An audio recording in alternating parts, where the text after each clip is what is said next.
sinasabi na ang magulang ay pabaya. Pero salamat sa Diyos kasi marami pa rin handang tumulong sa kanila. Oo, kaya dapat magpasalamat kayo sa Diyos ng doble-doble dahil may mga magulang kayo sa Panginoon na hindi kayo pababayaan. Kuya Eric, Bible story na po. O sige, simulan na natin. Kahapon natunghayan natin ang tungkol sa pag-uwi ng mga anak ni Jacob sa bahay ni Jose. Dahil nakita po sa bayong ni Benjamin ang sarong pilak ni Jose. At tinanggap po ni Juda na siya'y magiging alipin ni Jose na kasama po ang kanyang mga kapatid. Pero hindi po sinang-ayunan ni Jose ang gusto pong mangyari ni Juda.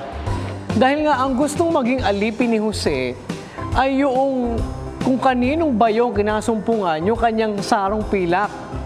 At dahil doon ay nakiusap si Juda kay Jose patungkol kay Benjamin. Basahin natin ang nakasulat sa Aklat ng Henesis sa 44:18 hanggang 34.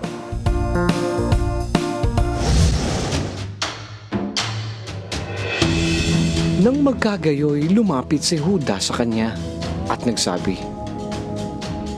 O Panginoon ko, ipinamamanhik ko sa iyo na papagsalitain ng iyong lingkod ng isang salita sa mga pakinig ng aking Panginoon. At huwag nawang mag-alab ang iyong loob laban sa iyong lingkod, sapagkat ikaw ay parang si Faraon. Tinatanong ng aking Panginoon ang kanyang mga lingkod na sinasabi, Kayo ba'y mayroong ama o kapatid? At aming sinabi sa aking Panginoon, Kami ay may ama, isang matanda at isang anak sa kanyang katandaan. Isang munting bata at ang kanyang kapatid ay namatay. At siya lamang ang naiwan ng kaniyang ina. At minamahal siya ng kanyang ama. At sinabi mo sa iyong mga lingkod, Dalhin ninyo rito sa akin, upang mamasdan ko siya ng aking mga mata. At aming sinabi sa aking Panginoon, hindi maiiwan ng bata ang kanyang ama.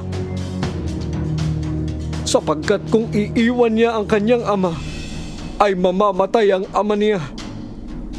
At iyong sinabi sa iyong mga lingkod, hindi na ninyo makikita ang aking mukha, malibang inyong ipagsamang bumababa ang inyong kapatid na bunso. At nangyari ng panhikin namin ang inyong lingkod na aking ama, ay aming isinaysay sa kanya ang mga salita ng aking Panginoon.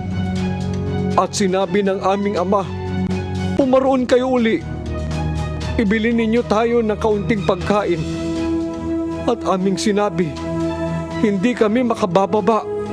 Kung ang aming bunsong kapatid ay kasama namin, ay bababa nga kami. Sapagkat hindi namin makikita ang mukha ng lalaking yaon, malibang ang aming bunsong kapatid ay kasama namin. At sinabi ng iyong lingkod na aming ama sa amin, Inyong talastas na ang aking asawa ay nagkaanak sa akin ng 2 lalaki, at ang isa'y umalis sa akin. At aking sinabi, tunay na siya'y nalapa, at hindi ko siya nakita mula noon. At kung inyong kunin pa ang isang ito sa akin, at may mangyaring sakuna sa kanya, ay inyong ibababa ang aking uban sa Sheol na may kapanglawan. Ngayon ngay kung ako'y dumating sa iyong lingkod na aking ama, at ang bata ay hindi namin kasama, sapagkat ang kanyang buhay ay natatali sa buhay ng batang iyan, ay mangyayari nga na pagkakanyang nakitang ang bata ay di namin kasama, na mamamatay siya, at ibababa sa Sheol na may kapanglawan ng iyong mga lingkod ang mga uban ng iyong lingkod na aming ama. Sapagkat ang iyong lingkod ang siyang nanagot sa bata sa aking ama, na nagsasabi, kung hindi ko siya dalhin sa iyo, ay papasanin ko nga ang kasalanan sa aking ama magpakailanman. Ngayon nga, ay ipahintulot mo na ang iyong lingkod, aking isinasamo sa iyo, ay maiwan na kahalili ng bata na pinakaalipin ng aking Panginoon. at iyong ipahintulot na ang bata ay umahong kasama ng kanyang mga kapatid. Sapagkat paanong paroroon ako sa aking ama at ang bata'y di ko kasama. Baka aking makita pa ang sakunang sasapit sa aking ama.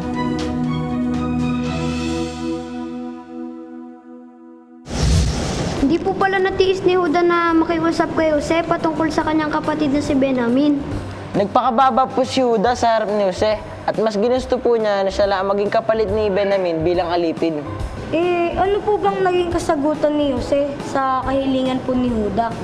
Pinagbigyan po ba ni Jose ang kahilingan ni Huda patungkol kay Benjamin?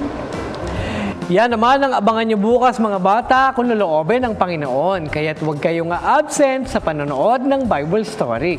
Salamat sa Diyos dahil di kami napabayaan ng aming mga magulang.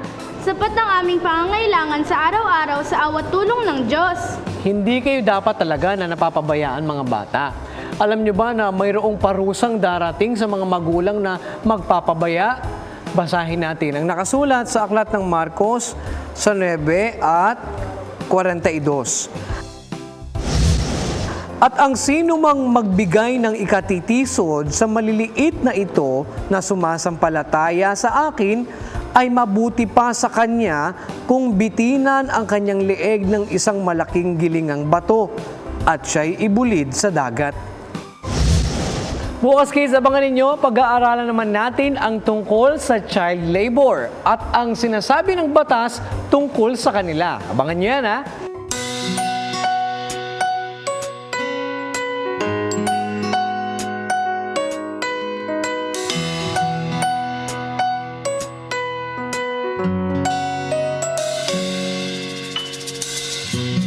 Tagulan ay dumarating, ito'y paghandaan natin.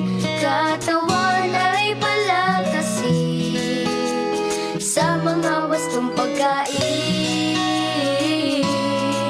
Kalukutan natin ay papawiin. Pagkatapos ng ulan, araw ay sisikatin. Sa pagbuhos ng ulan, atin ngang nalalaman, sa Diyos nagmumula ang kabutihan. Pananim at kagubatan, nadidirigan, sa lupa'y nararamdaman kanya. Pagmamahal magpakailanman.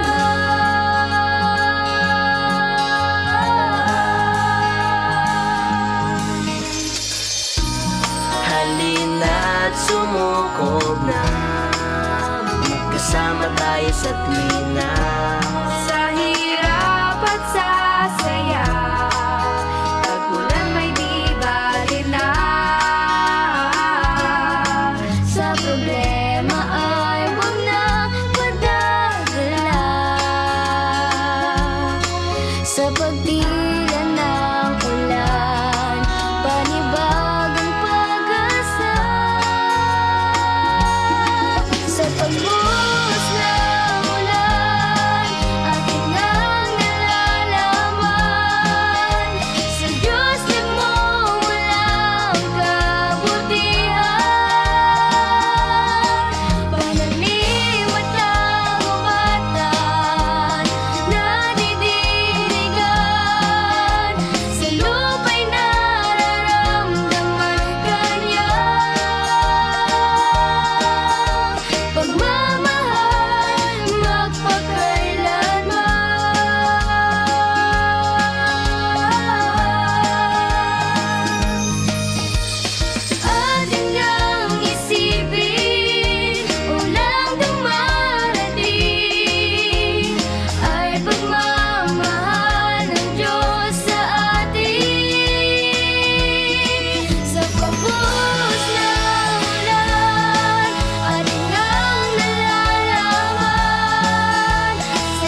dito mga bata, bukas ay muli tayo magkita-kita kung loloobin ng Panginoon. Dito lang sa nag-iisang Bible School on Air, ang KNC Show!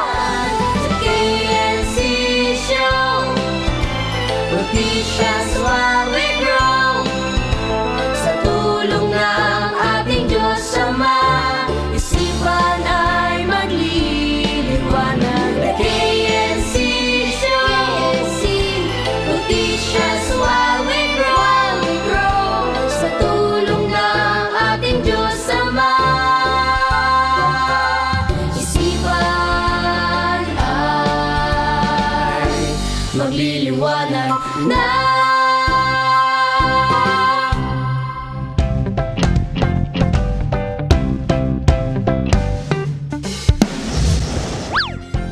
Ah!